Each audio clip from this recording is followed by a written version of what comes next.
Bismillahirrahmanirrahim. Assalamualaikum warahmatullahi wabarakatuh.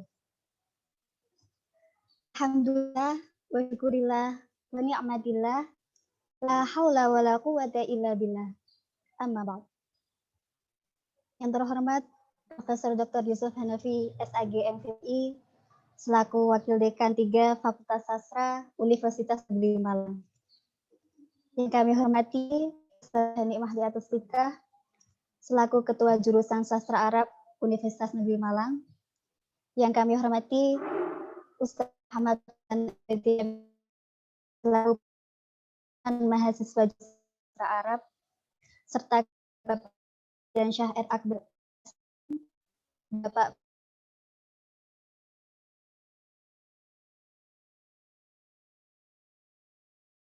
Kak Arya Wahyu Pratama, selaku Ketua Himpunan Mahasiswa Jurusan Sastra Arab tahun 2021.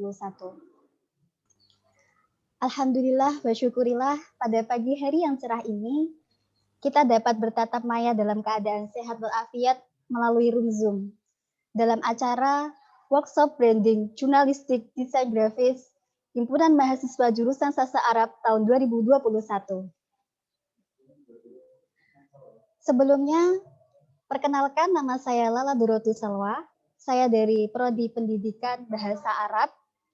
Saya di sini sebagai pembawa acara. Izinkan saya untuk membacakan susunan acara. Acara yang pertama, pembukaan. Dilanjutkan acara yang kedua, sambutan-sambutan. Acara yang ketiga, yakni acara inti, penyampaian materi workshop dan sesi tanya-jawab dalam ruang breakout Zoom pelatihan masing-masing, serta acara yang terakhir, penutupan. Memasuki acara yang pertama, pembukaan. Marilah kita buka acara workshop pada pagi hari ini dengan doa bersama. Semoga acara kita kali ini dapat berjalan dengan lancar, sedemikian apa yang kita harapkan. Berdoa sesuai dengan keyakinan masing-masing, dimulai.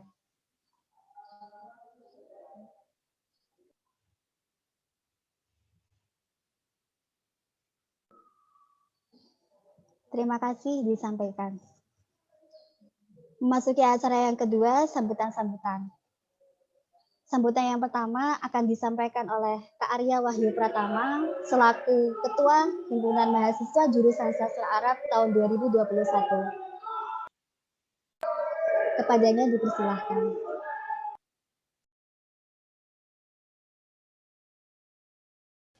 Baik, apakah suara saya terdengar? Dengar, Kak, jelas. Baik. Assalamualaikum warahmatullahi wabarakatuh. Selamat pagi, salam sejahtera bagi kita semua. Yang kami hormati Profesor Dr. Yusuf Hanafi, SAG MPI, selaku Wakil Dekan 3 Fakultas Sastra. Yang kami hormati Ustadzah Dr. Hani Mahdiatus Tikah, Ketua Jurusan Sastra Arab UM, para pemateri workshop jurnalistik dan desain hari ini, Pak Ardiansyah dan Pak Fajri Siddiq, Ustadz Muhammad Fauzan selaku pembina HMC, dan tak lupa para panitia dan peserta workshop jurnalistik dan desain grafis yang diadakan oleh Divisi Kominfo HMC Sastra Arab tahun 2021. Alhamdulillahirrahmanirrahim, di pagi hari ini kita bisa bertatap maya untuk melakukan kegiatan yang insya Allah berdampak positif bagi kita. Teman-teman sekalian, kecakapan dalam bermedia sosial itu adalah hal yang mutlak kita kuasai di era digital seperti ini. Terlebih bagi para pengurus Ormawa yang tentunya banyak berinteraksi dengan mahasiswa. Oleh karena itu, melalui workshop kali ini, kita berharap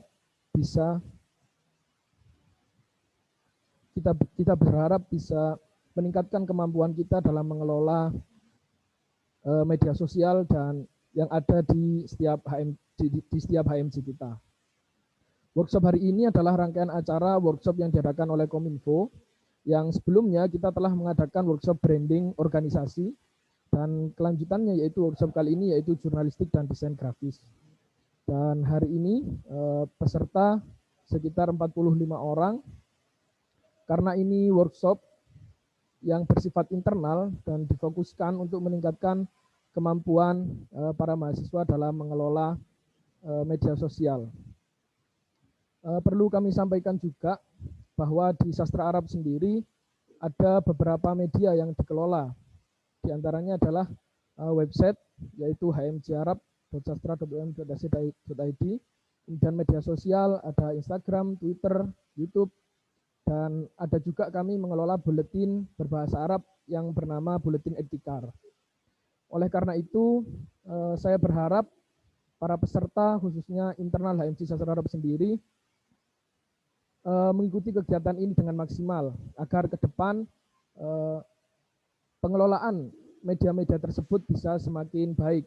Karena 1 semester berjalan kemarin, sebenarnya kami sudah mengelola media-media tersebut. Oleh karena itu melalui workshop ini kami berharap para peserta dapat meningkatkan kemampuannya.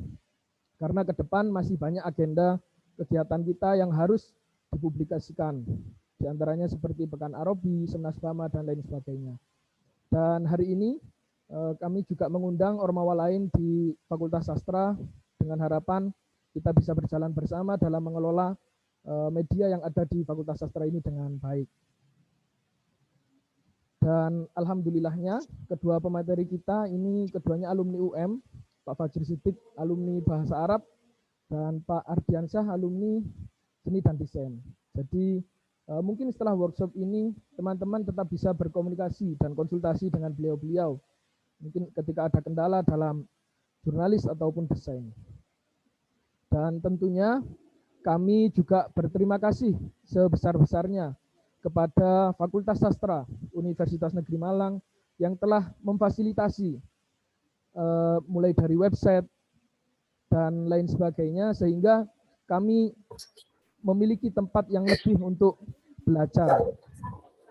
Mungkin demikian yang bisa saya sampaikan. Atas kurang lebihnya mohon maaf.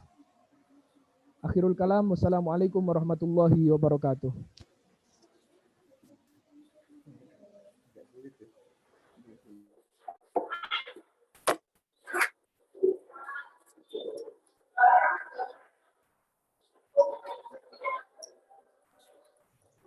Terima kasih disampaikan.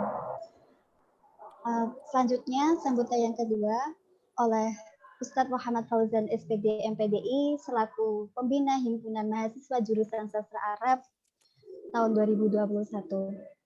Kepada beliau dipersilahkan.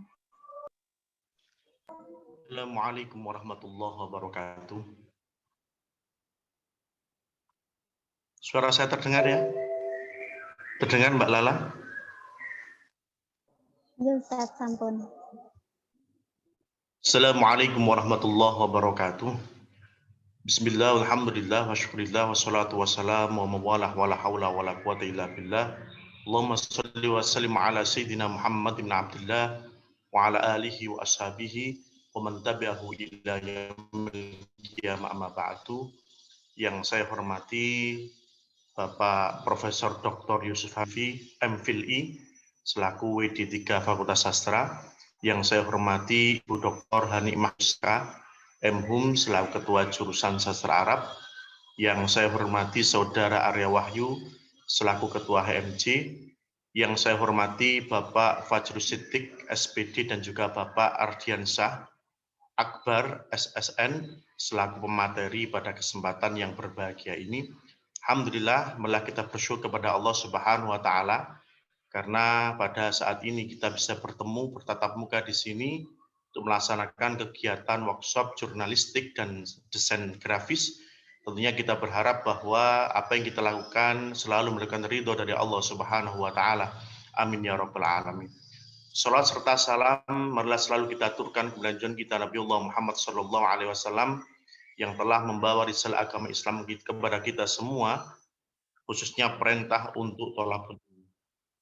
Para hadirin hadirat sekalian yang berbahagia, saya ucapkan ribuan terima kasih atas apa yang telah dilaksanakan oleh HMC Sastra Arab.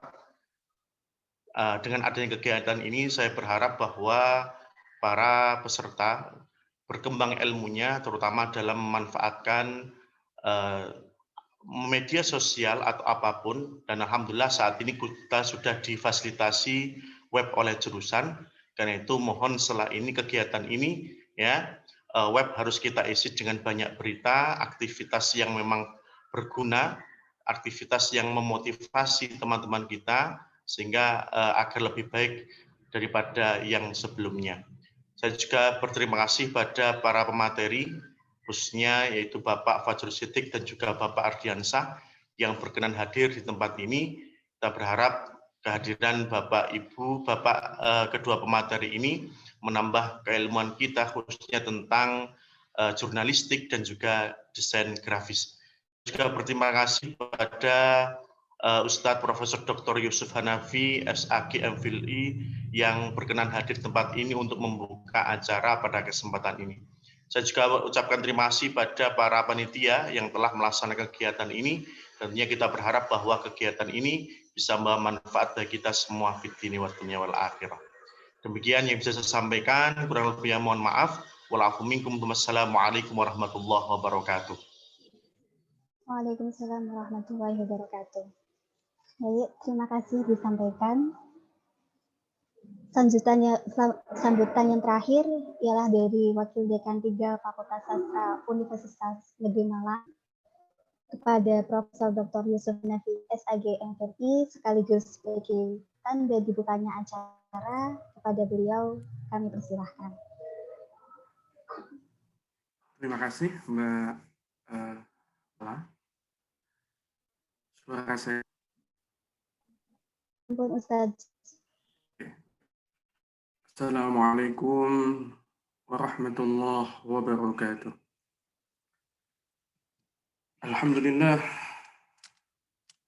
Alhamdulillahi wa kafa, wassalatu wassalamu ala abdihi alladhi istafa wa ala alihi wa ashabihi dawis sidqi wal wafa.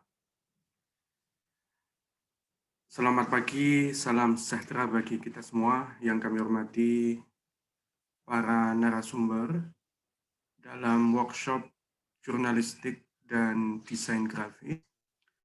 Yang pertama adalah Bapak Ardiansyah, alumni jurusan Seni dan Desain Fakultas Sastra.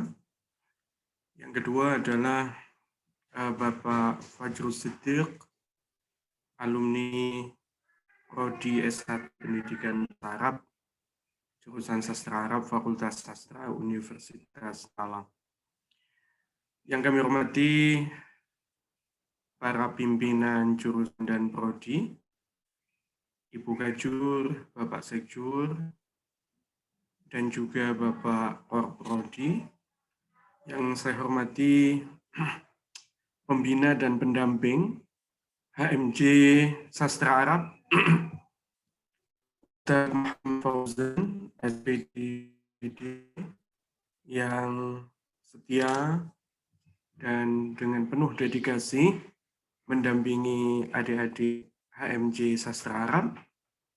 Yang saya banggakan segenap pengurus harian dan fungsionaris serta panitia kegiatan workshop Kominfo HMJ Sastra Arab tahun 2021.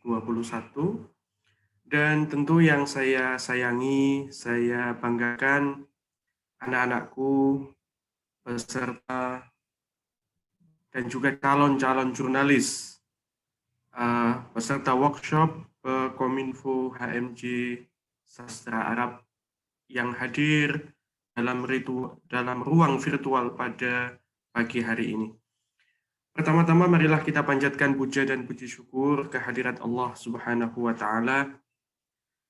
Setelah kita pekan kemarin berjibaku dengan ujian akhir semester, pagi ini kita bisa refreshing, menyegarkan pikiran untuk meningkatkan wawasan dan juga kualifikasi diri kita, tidak hanya dengan bidang keilmuan kebahasa Araban yang kita tekuni, tetapi kita menempa diri dengan soft skill lainnya, termasuk di bidang jurnalistik lebih khusus lagi jurnalisme online, saya pikir, dan juga di bidang desain grafis.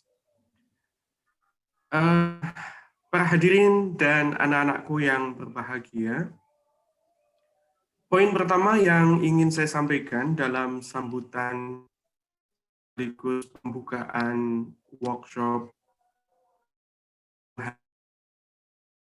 adalah seperti disampaikan Mas Arya, Ketua HMJ Sastra Arab, bahwa jurnalisme itu saat ini besar dari semula cetak menuju online. Jadi saat ini jurnalisme online yang menjadi leader di dunia ini. Bahkan ada prediksi bahwa mungkin usia jurnalisme cetak itu tidak akan lama lagi. Pagi saya berangkat ke kampus, kemudian di perempatan atau pertigaan jalan, ada orang jual koran, makin lama jualannya makin sedikit. Oplahnya makin lama makin turun. Bahkan saya prediksi, mungkin tidak sampai 5 tahun lagi, koran cetak, majalah cetak itu selesai. Walaupun ya mereka mungkin masih hidup, ya, tetapi sudah tidak seperti dulu. Sehingga kalau saya melihat loper koran, itu saya katakan, ya Allah, ini makin lama pendapatan mereka makin turun. Jadi sekali lagi, menggarisbawahi apa yang tadi disampaikan oleh Ketua HMJ, karena memang Mas Arya ini juga seorang jurnalis. Mas Arya ini adalah internship Humas UM bersama Mbak Lutfi Maulidia kalau nggak salah. Jadi kegiatan pagi ini sangatlah penting sekali. Selain apa yang tadi sudah saya sampaikan, di masa depan kita tidak pernah tahu apa profesi yang akan kita tekuni. Saya kira Mas Fajrus sebagai alumni jurusan sastra Arab, tapi saat ini menjadi Pimret dari media online, namanya Kumparan. Ini adalah contoh bahwa sebenarnya lapangan kehidupan, dunia kerja yang kita masuki itu kadang di luar prediksi kita. Jadi jangan kemudian kita simplifikasi, alumni S1 Pendidikan Bahasa Arab mesti jadi guru. Ya, mesti menjadi pendidik bahasa Arab. Kita tetap menjadi guru, tapi tidak harus itu menjadi profesi kita. Kita bisa memasuki profesi apapun. Bahkan jika saya diizinkan sedikit bercerita, seusai saya menamatkan S1 Pendidikan Bahasa Arab dulu di tahun 2000, sambil saya menempuh S2, saya menjadi wartawan. Saya menjadi wartawan di Harian Bangsa, atau lebih spesifik lagi, salah satu itu adalah cara saya bertahan hidup, dan hal itu sangat menyenangkan, meski kemudian saya kembali masuk ke dunia pendidikan menjadi dosen di Universitas Negeri Malang. Bahkan sampai saat ini, anak-anakku semua, untuk memotivasi, saya saat ini masih menjadi jurnalis di UM. Mungkin tidak banyak tahu. Jadi saat ini saya menjadi salah satu anggota redaksi majalah komunikasi di UM. Jika adik-adik, jika anak-anakku memeriksa daftar nama-nama yang ada di dapur redaksi majalah komunikasi, di sana akan ditemukan nama saya. Ya. Jadi poin yang ingin saya tekankan sekali lagi, kegiatan pagi ini sangatlah positif. Ya. Kegiatan jurnalistik dan desain grafis, mungkin dengan penekanan kepada jurnalisme dan juga desain grafis online. Kalau desain grafis kayaknya pasti online ya. Tapi kalau jurnalistik belum tentu online, sehingga tekanannya adalah kepada jurnalisme online.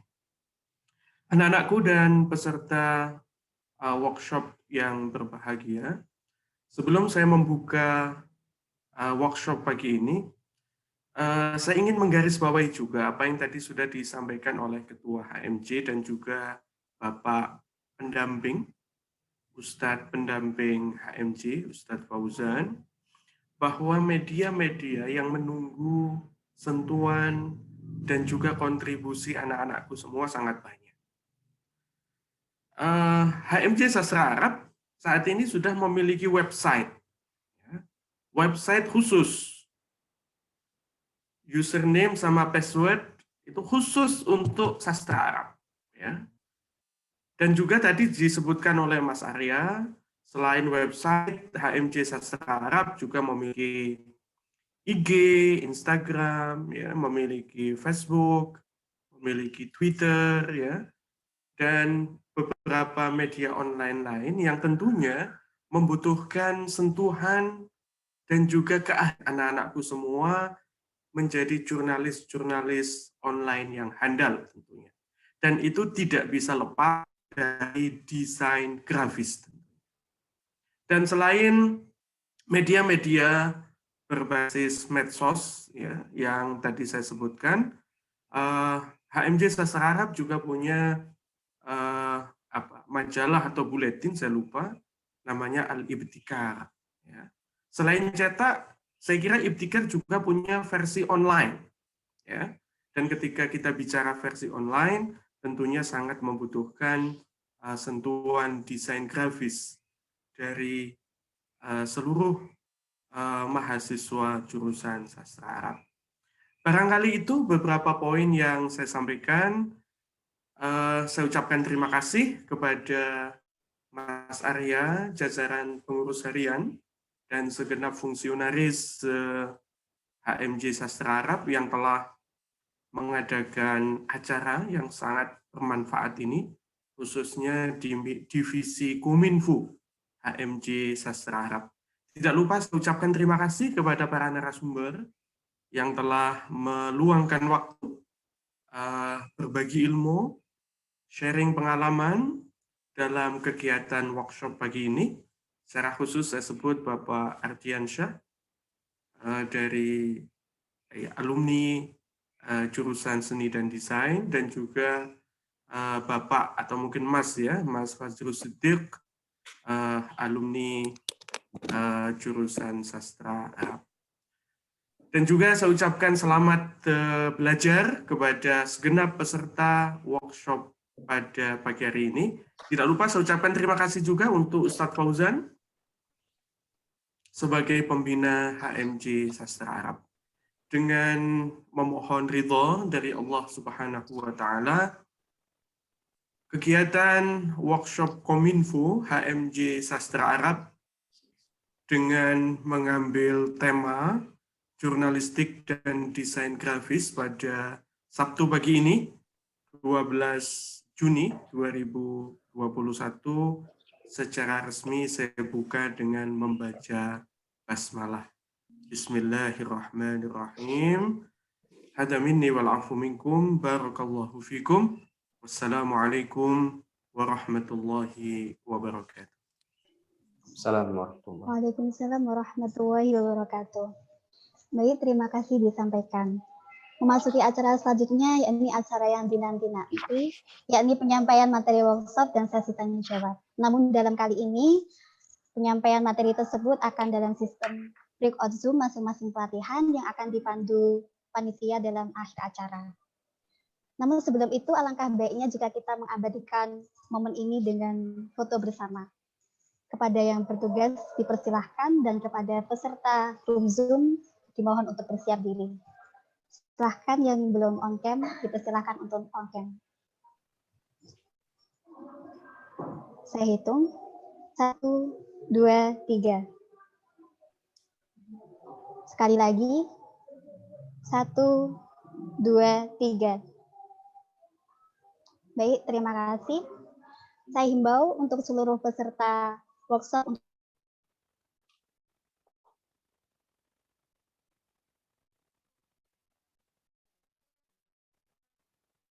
itu sebagai pembawa acara undur diri. Terima kasih banyak Jazakumullahu khairan ahsana jaza atas si kakak sekalian.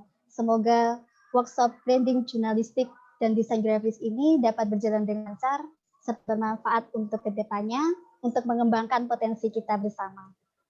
Wallahu muwaffiq ila aqwamit thoriq. Wassalamualaikum warahmatullahi wabarakatuh.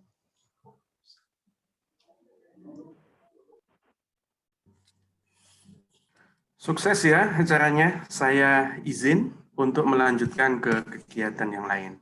Baik Ustaz, syukron Ustaz. Afwan. Barakallahu fikum. Terima kasih Ustaz. Mas Fajrul, terima kasih sudah untuk menyapa adik semua. Dan pamit.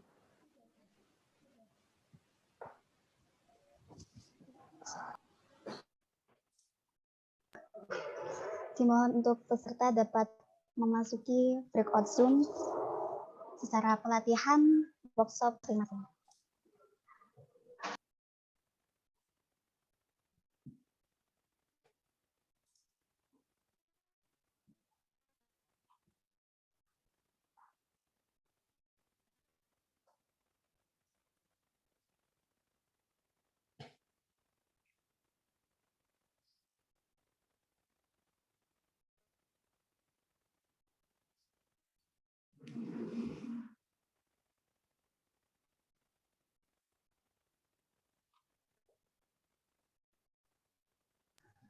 Sekali lagi kepada seluruh peserta workshop branding jurnalistik dan desain grafis untuk memasuki breakout Zoom pelatihan masing-masing. Jika memakai HP maka berada di pojok layar dan jika memakai laptop ada di bawah layar. Silahkan, dipersilahkan. Jika workshop jurnalistik, silahkan di breakout Zoom jurnalistik, dan jika desain, di breakout Zoom desain.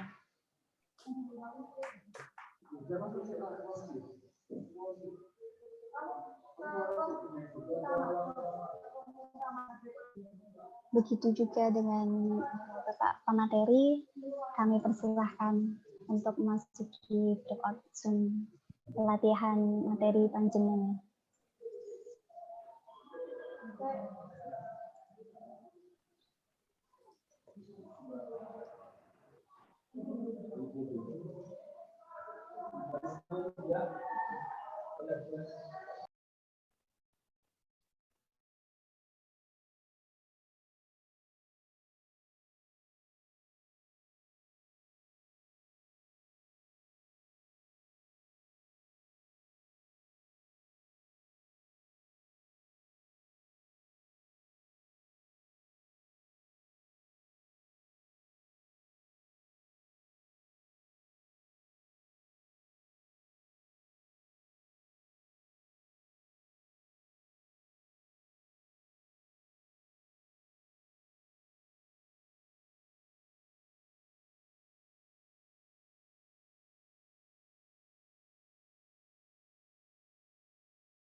Karena acara pelatihan akan dimulai, sekali lagi kepada seluruh peserta workshop, dipersilahkan untuk memasuki bidang pelatihan masing-masing sesuai dengan pilihan di breakout room. Jika memakai layar HP, maka breakout room ada di pojok layar, namun jika memakai laptop ada di bawah layar. Karena acara akan dimulai, saya persilahkan untuk seluruh peserta.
Wah, suaranya saja saya sudah tidak menerima ilmu yang beliau berikan pada pagi hari ini.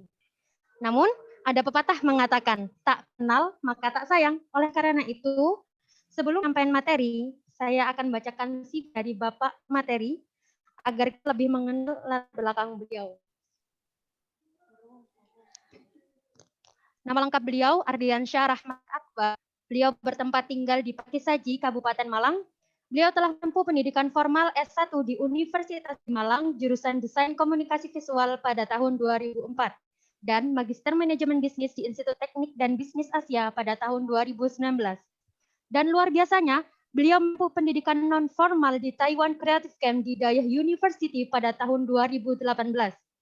Kesibukan beliau saat ini salah satunya adalah di lohjinawi.id sebagai Design Studio and Laboratory, Branding Consultant, Event Management, dan Event Creative Consultant. Beliau juga aktif di beberapa komunitas, salah satunya adalah Asosiasi Desainer Grafis Indonesia atau ADGI, Chapter Malang. Beliau pernah menjabat sebagai Ketua Chapter Malang pada tahun 2014 hingga 2017. Dan saat ini beliau menjabat sebagai Dewan Penasehat mulai dari 2017. Dan masih banyak lagi yang tentunya tidak mungkin saya sebut satu persatu karena bisa jadi waktu kita habis untuk bacaan Bapak Ardiansyah. Karena sebegitu luar biasanya pemateri kita pada pagi hari ini, mulai dari aspek pendidikan hingga pengalaman yang telah beliau lewati. Masya Allah, semakin tidak sabar untuk mendengarkan materi dari beliau. Namun, sebelumnya saya mengingatkan untuk kepada para peserta, agar men-screenshot layar ketika pemateri menyampaikan materinya sebagai bukti kehadiran pada presensi di akhir nanti. Baik, langsung saja kita beranjak ke acara inti, yaitu penyampaian materi dari Bapak Ardiansyah Rahmat Akbar. Waktu dan tempat kami persilahkan. Silahkan Pak. Baik, terima kasih Mbak Zulfa. Ya. Sama-sama. Baik. Assalamualaikum warahmatullahi wabarakatuh. Selamat pagi rekan-rekan sekalian. Ya, Waalaikumsalam warahmatullahi sebut wabarakatuh. rekan-rekan gitu supaya kita tetap kelihatan seumuran gitu ya. Nah, teman-teman, sorry Mbak Zulfa, kita sampai jam berapa nanti ya? Saya bisa diingatkan? Penyampaian materi saya sampai berapa ya? Yang tahu? 1 jam. 1 jam, baik. Ya. Nah, begini teman-teman. Jadi hari ini saya sesuai dengan hasil koordinasi dengan panitia, saya akan menyampaikan atau sharing tentang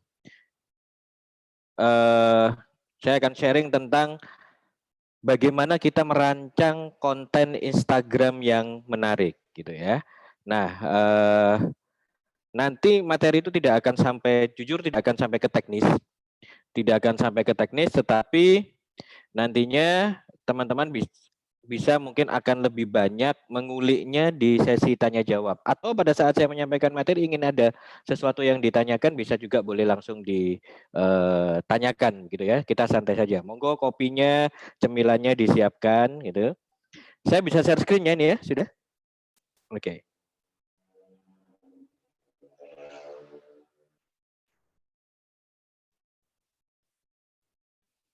Sudah muncul rekan-rekan?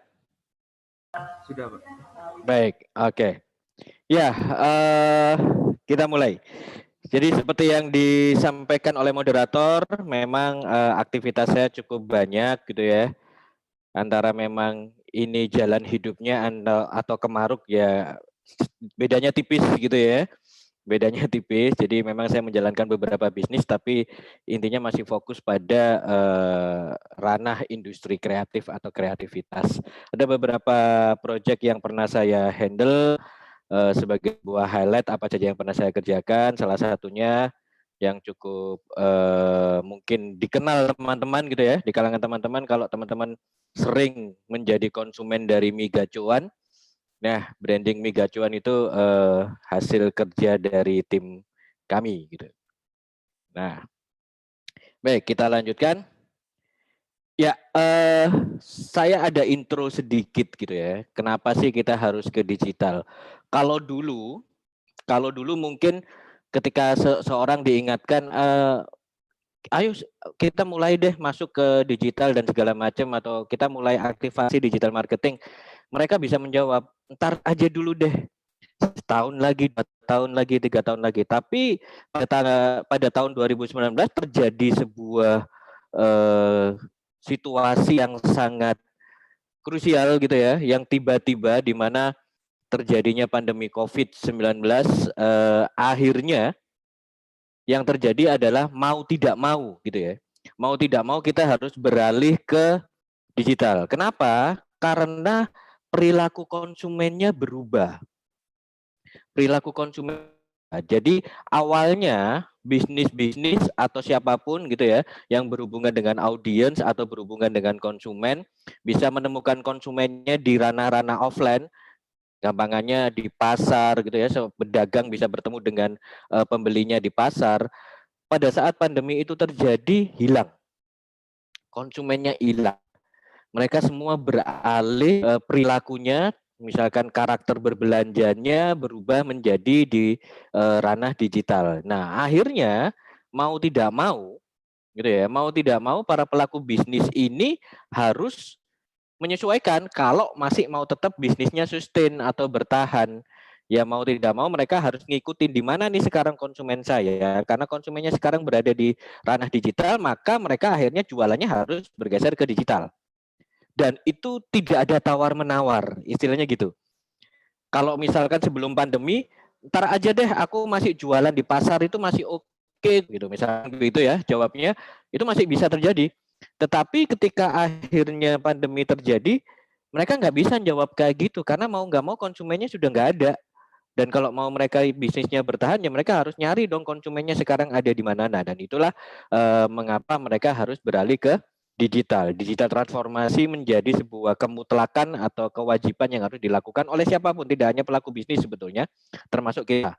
Seperti contohnya teman-teman sekarang kuliah yang dulunya sangat aman dan berkuliah tatap muka, akhirnya dengan terjadinya pandemi ini mau tidak mau, gitu kan, untuk supaya perkuliahan itu tetap bisa berjalan, kita beralih menggunakan platform digital. Nah, kalau saya tanyakan ke teman-teman, pasti kan setiap orang berusaha menyesuaikan gitu ya. Yang sudah sangat biasa dengan istilah kita digital native gitu ya. Mungkin tidak terlalu gitu, tidak terlalu shock gitu ya ketika perkuliahan ini berubah menjadi ke platform digital. Tapi yang sebenarnya yang paling shock itu dosen-dosen Anda gitu.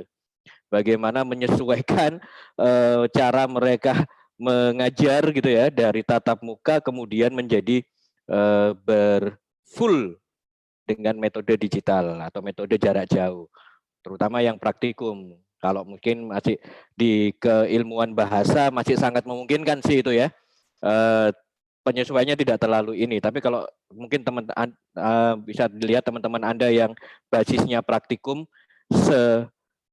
kesulitannya bagaimana gitu kan ketika ini harus beralih ke digital. Tapi ini adalah suatu hal yang mutlak dan tidak bisa ditawar. Kalau dulu bisa ditawar, sekarang mau nggak mau harus gitu ya. Mau nggak mau harus. Nah, dengan fenomena seperti ini, kemudian yang harus dicermati dulu oleh teman-teman gitu ya. Ketika nanti mungkin berbisnis atau kalau tadi pesannya kan sedikit dimasukkan ke jurnalistik, kemudian nanti bekerja di dunia jurnalistik secara online, kalau Anda sendirian, maka ini yang perlu menjadi warning awal. Biasanya kita akan mikir, oke, sekarang kita masuk transformasi digital, semua channel kita aktivasi, Facebook kita aktivasi, kita bikin konten untuk Instagram, kita bikin konten untuk YouTube, ya, di Twitter kita aktif gitu kan, kemudian nanti ada lagi TikTok kita juga bikin. Kalau Anda one man show, ya, istilahnya jadi dirijen ya, bos yang ijen gitu, sendirian kerjanya. Banyak channel itu tidak menjamin banyak profit, tapi yang pasti menjamin banyak kerjaannya. Gitu ya. Kenapa? Karena setiap channel itu kita tidak bisa polanya nyiptakan satu konten kemudian disebar rata untuk semua channel, beda karakternya. Beda karakternya. Nah, kalau perusahaan-perusahaan profesional atau bisnis-bisnis profesional, setiap channel itu diberi satu tim khusus. Diberi satu tim khusus. Jadi jangan kemudian oh karena loh itu loh perusahaan yang di sana itu YouTube-nya jalan, Instagram-nya jalan gitu ya, Facebook-nya jalan. Yang harus cukup cerdas kita lihat adalah bahwa di setiap channel itu mereka sudah menyiapkan tim. Nggak mungkin semua channel ini hanya dikerjakan oleh satu tim. Nah, biasanya yang menjadi loss di kita adalah ya wis lah kita sendirian tapi handle begitu banyaknya channel digital. Masalahnya adalah profitnya belum tentu, kerjaannya yang sudah pasti. Nah, jadi kalau memang lebih sebetulnya mengacu kepada audiens Anda di mana gitu ya. Sasaran Anda paling banyak itu di YouTube, ya sudah maksimalkan saja YouTube. Sasaran Anda paling banyak di Instagram, maksimalkan saja Instagram. Begitu. Sasaran Anda paling banyak di Facebook, maksimalkan di Facebook. Tidak perlu latah, tidak perlu ikut-ikutan, pokoknya semua channel saya aktifasi. Kecuali mengaktifasinya dengan melibatkan teamwork, banyak tim untuk masing-masing channel. Itu memungkinkan. Gitu ya. Tapi kalau masih sendiri, biasanya kalau mindset UMKM ya, saya bisa training UMKM.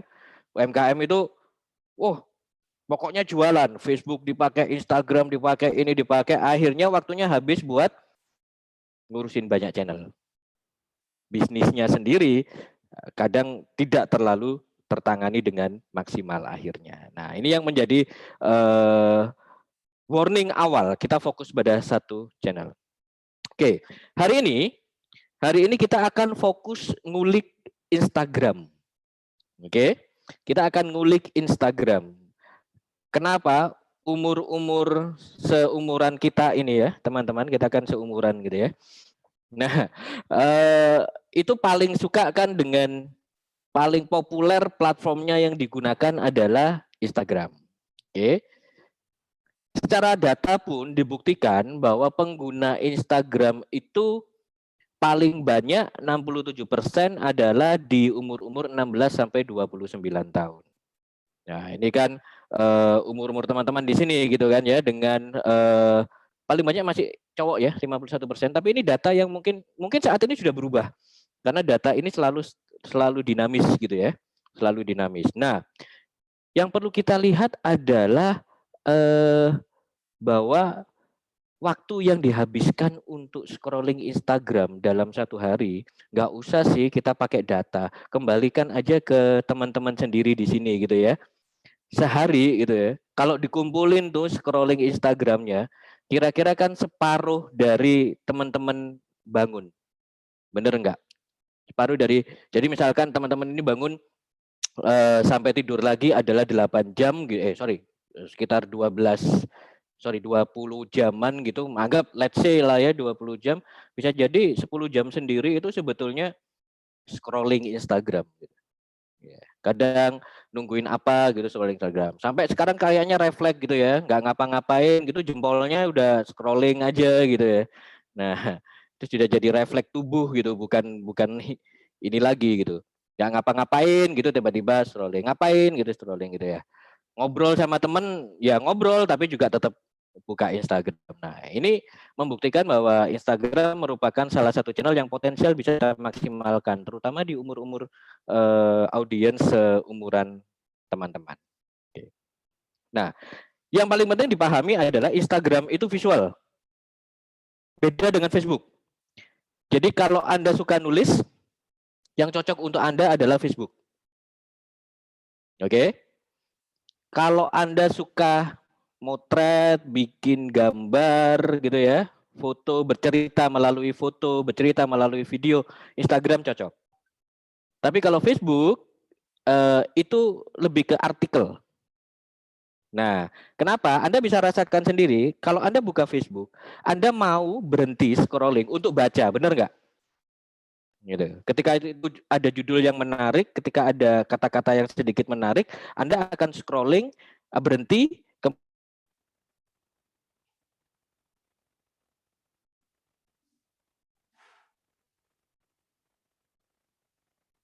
Ada 3 orang dengan saya sendiri, Bapak, yang cowok.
Oke, sudah bisa dilanjut ya. Kita di sini akan sama-sama belajar dasar-dasar menulis berita. Teman-teman mungkin di SMA atau di kampus juga sudah pernah belajar dasar-dasar jurnalistik seperti konsep 5W 1H. Kalau dalam jurnalistik berarti beritanya apa nih gitu kan. Dan biasanya kan tidak lengkap. Di Instagram itu hanya highlight berita. Ketika seseorang sudah tertarik membaca highlight sampai selesai, berarti dia sudah tertarik pada sebuah berita, di mana kemudian diarahkan lebih lanjut biasanya masuk ke artikel yang lebih lengkap di website.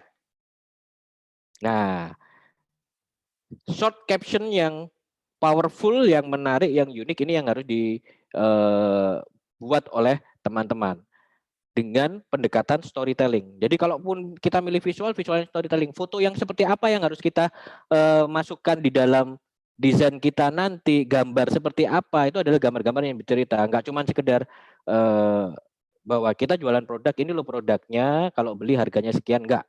Ada storytelling yang harus diciptakan. Yang kedua, relate. Ya, walaupun cerita ya ojo gelambiar gitu. Apapun gitu ya. Apa yang nggak berhubungan dengan tema topik utama dari Instagram Anda dan kadang nggak sesuai dengan karakter audiens Anda, ya jangan dimasukkan. Harus relate. Nah, untuk bisa relate, Anda harus tahu karakter target audiensku ini seperti apa, yang disukai apa, yang tidak disukai apa. Begitu. Gampangannya gitu. Karakter target audiensku siapa? Oke, cowok, cewek, umur berapa, gitu kan? Background pendidikannya apa, topik-topik apa yang disukai, dan topik-topik apa yang tidak disukai. Otomatis yang akan kita push itu adalah topik-topik yang disukai audiens kita, tetapi sesuai dengan konteks atau topik dari tema dari Instagram kita. Nah, ketika kita ngomong jurnalistik, bicara tentang industri kreatif, misalkan jurnalistik industri kreatif, jangan di situ ada berita kriminal. Ya memang sama-sama berita, tapi nggak relate kan gitu loh. Nggak relate gitu. Nah, makanya relate ini harus sesuai gitu dengan konsep dari Instagram Anda dan karakter audiens Anda. Yang ketiga, reach. Jadi walaupun sudah storytelling, relate, isinya cuman itu saja, tidak ada penyegaran, tidak ada kekayaan ragam konten, itu juga nggak akan membuat membuat target audiens kita balik lagi untuk melihat Instagram channel kita. Reach ini maksudnya gimana? Oke, kalau di dalam jurnalistik ada namanya rubrik, gitu ya. Kita ciptakan beberapa rubrik.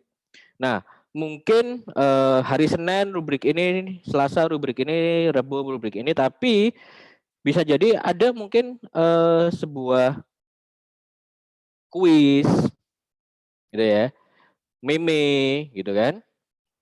Kemudian hal-hal yang receh gitu kadang, tapi masih relate loh ya.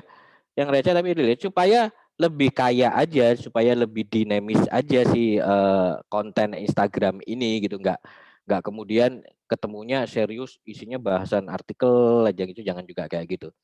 Jika memungkinkan, biasanya harus berkoordinasi dengan teman-teman di marketing. Apa program-program marketing yang bisa dilakukan juga gitu. Bisa ada giveaway gitu kan. Kemudian ada mungkin kuis berhadiah gitu. Itu bisa jadi memperkaya konten juga gitu. Atau mungkin akhirnya oke kita memang berita gitu ya, channel berita, tapi gimana kalau kita bikin komik strip gitu. Kita ciptakan satu karakter yang kita munculkan setiap hari Jumat, misalkan akhir-akhir minggu gitu ya, bercerita tentang sesuatu yang lucu, sesuatu yang fun gitu, ringan gitu. Nah itu kadang dibutuhkan. Ini yang dimaksud dengan keragaman. Nah ini 3 elemen ini adalah aspek komunikasi dalam merancang sebuah konten Instagram. Oke, ya. Nah diterjemahkannya di caption dan di visual pastinya gitu ya, di visual dan di caption diterjemahkannya gitu. Makanya ini cocok gitu kalau teman-teman sudah punya bekal jurnalistik gitu ya, kemampuan untuk kalau di ranah digital sosial media ada namanya content writer, ya, copywriter gitu ya. Copywriter dan content writer berbeda sebetulnya, tapi dua itu yang bicara tentang caption, bagaimana menyusun caption dalam sosial media itu. Kalau sudah bisa itu, rata-rata teman-teman dari HMJ Sastra Arab, aku pikir itu menjadi salah satu materi perkuliahan Anda tentang bagaimana menulis gitu kan. Nah, ini tinggal ditambahin bagaimana mendesain. Sehingga, wah ini pasti bisa bikin konten yang oke itu menurut saya. Oke, nah, oke kita lanjutkan. Nah, kalau ngomong visual, jadi yang harus dilakukan pertama, prinsipnya ada beberapa tips and trick and prinsip gitu ya, yang akan saya share hari ini. Pertama adalah strong imagery. Jadi high quality foto. Jangan pakai foto yang ngeblur. Jangan pakai foto yang umum. Ya. Jadi kalau pakai foto yang umum itu kan bisa jadi ngambil dari Google, ngambil dari ini. Nah, ini ada dua resiko gitu. Yang pertama mediocre, jadi umum gitu ya, orang nggak akan berhenti scrolling gitu karena mereka mendapatkan pola-pola atau image yang sama di banyak tempat. Yang kedua, kalau itu asal ambil ada kemungkinan melanggar hak cipta. Nah ini yang menjadi beresiko. Jadi kalau teman-teman mampu memproduksi image sendiri, produksi saja image-nya sendiri gitu. Baik itu foto maupun video, dan harus high quality gitu ya, high quality. Jangan gampang kompromi. Nggak apa-apa buat Instagram agak blur dikit, jangan. Itu menjadi sebuah penerjemahan kualitas Anda gitu, supaya audiens Anda tahu, foto-fotonya pasti keren-keren nih kalau di Instagram yang ini gitu, di IG ini. Nah, itu dengan message yang jelas dan provokatif. Seperti yang di awal tadi saya bilang, jangan bikin artikel di post di konten. Tulisan banyak satu paragraf di konten gitu, jangan. Enggak. Jadi kita harus ada satu message yang jelas, kalau bisa provokatif. Jadi orang berhenti dulu gitu kan. Ya, istilahnya kalau kita sering dengarkan clickbait-nya gitu ya. Clickbait, walaupun nanti di caption ternyata ada penjelasan lebih detail gitu. Tapi biarkan orang berhenti tertarik dengan kekuatan dari visual Anda pertama kali. Oke, simple. Jadi fokus aja pada satu image, jangan terdistract, jangan terlalu bernafsu untuk memasukkan begitu banyak gambar dalam satu post. Gitu ya, fokus pada satu post. Jadi kalau mungkin Anda memiliki kemampuan desain grafis yang sudah cukup advance, Anda bisa memotong gambar, menggabungkan gambar gitu ya, tetapi tetap harus ada satu gambar utama yang menjadi fokus. Harus satu gambar utama yang menjadi fokus. Biasanya yang agak susah, aku nggak mampu Pak potong-potong gambar gitu ya. Kayak yang mungkin yang merah itu kan itu motong gambar tuh modelnya dipotong dan segala macam, di layout keulang gitu ya. Nggak apa-apa, di layout aja foto utuhnya, tapi foto utuhnya dipastikan ada satu image atau objek utamanya gitu. Bayangkan kalau saya ini yang kanan ini saya bikin untuk klien sebuah restoran, itu tidak kuat di foto minuman itu gitu, misalnya bersamaan dengan banyak minuman yang lain, orang juga akan bingung kan ini yang dijual yang mana gitu. Nah, jadi tetap prinsip sederhana itu lebih baik gitu ya, tapi kualitas image-nya oke. Nah, dan relate tadi kalau kita balik ke aspek komunikasi di awal tadi, ada storytelling yang kuat, relate gitu ya. Nah, itu oleh audiens dibandingkan Anda banyak objek dalam post. Oke. Yang kedua, nah ini jurnalistik ini. Headline. Jadi kalau kita bicara elemen paling utama dalam sebuah image, tulisan cuma dua aja buat orang tertarik untuk mengeksplor lebih dalam. Mojok ini saya suka karena dia kadang receh gitu ya judulnya. Makanannya sebaiknya tidak dikasih kecap. Ini kalau Anda buka Instagramnya masih macam-macam lucu-lucu juga gitu kan.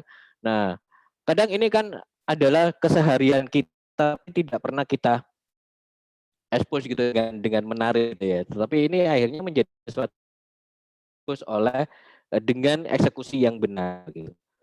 7 hal terbesar di dunia yang ternyata ada di Indonesia. Nah, hal-hal ini kan nah, ini orang buat penasaran dulu supaya dia bisa kemudian cari image ya yang kuat dan judul yang itu saja di Instagram. Kalau masalah logo, alamat itu kan standar.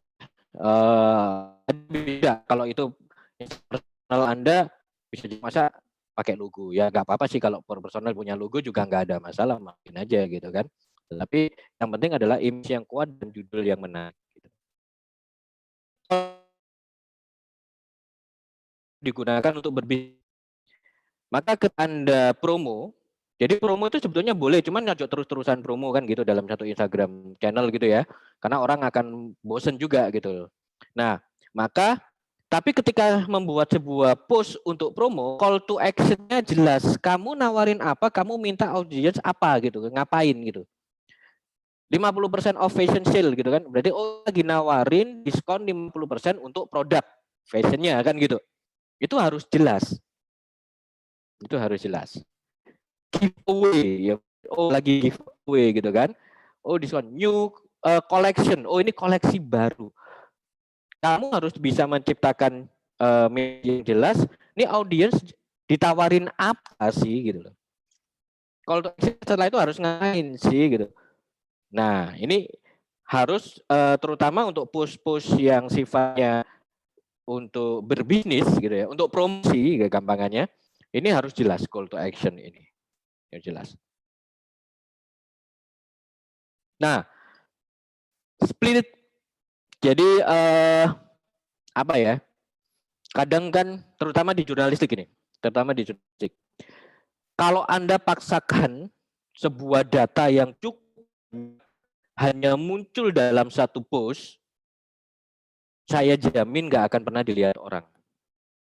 Kita ngelihat tulisan yang berjubel, tidak perlu di Instagram. Kalau Anda bikin PowerPoint gitu ya, kalau saya ada yang presentasi, PowerPoint-nya penuh tulisan gitu, full dari atas sampai bawah, kemudian presentasinya bacain itu lagi, udah selesai.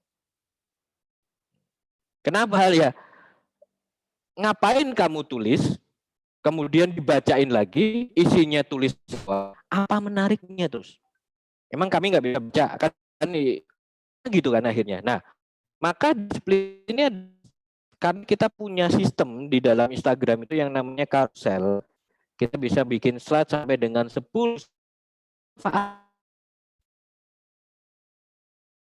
begitu banyak menjadi 10 slide.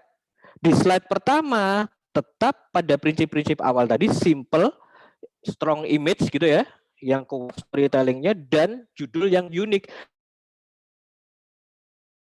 Slide-slide berikutnya, disitulah kalian baru mulai bercerita. Apa sih gitu ya datanya, kalau bisa sih nyambung gitu ya, ada satu elemen yang nyambung antara slide 1 slide 2 secara visual. Nah, tadi jadi jangan terlalu terobsesi, pokoknya harus satu push. Ya nggak semua bisa dibaca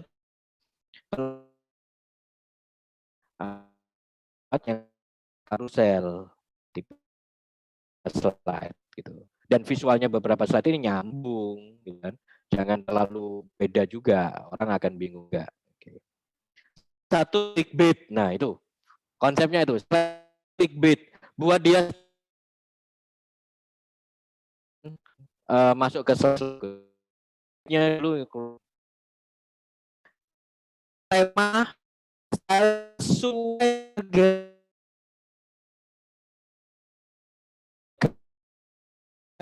untuk gaya-gayanya dewasa gitu, yang elegan. Pasti ada tema konsisten, gaya yang konsisten, apapun yang. Jadi kalau misalkan warnanya merah, jangan sampai post-post yang lain tidak ada warna merah. Pak, misalkan dikombin warna merah tersebut dengan warna yang beragam, dapat tetapi dominan warna merahnya. Jadi itu menjadi tema yang akan mengikat channel Instagram itu. Biasanya kami kalau di detail bahkan komposisi warna boleh menggunakan warna Tosca. Maka dia tidak pernah membuat post warna tersebut.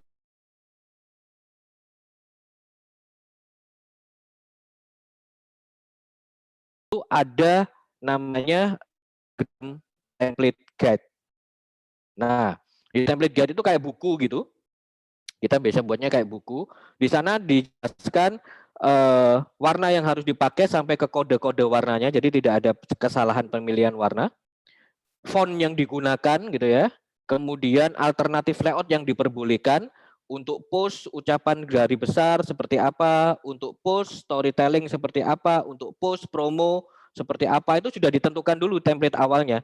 Walaupun pada saat nanti pelaksanaan bisa berubah. Tapi tidak boleh jauh dari guide yang sudah dibuat itu tadi. Nah, mood board istilahnya. Gitu ya. Kita buat mood board-nya itu tidak boleh berubah. Desainer harus mengikuti itu. Itu kenapa Anda lihat, misalkan Anda buka Instagramnya Sosro, Anda buka Instagramnya McD, Anda buka Instagramnya perusahaan-perusahaan yang profesional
Halo.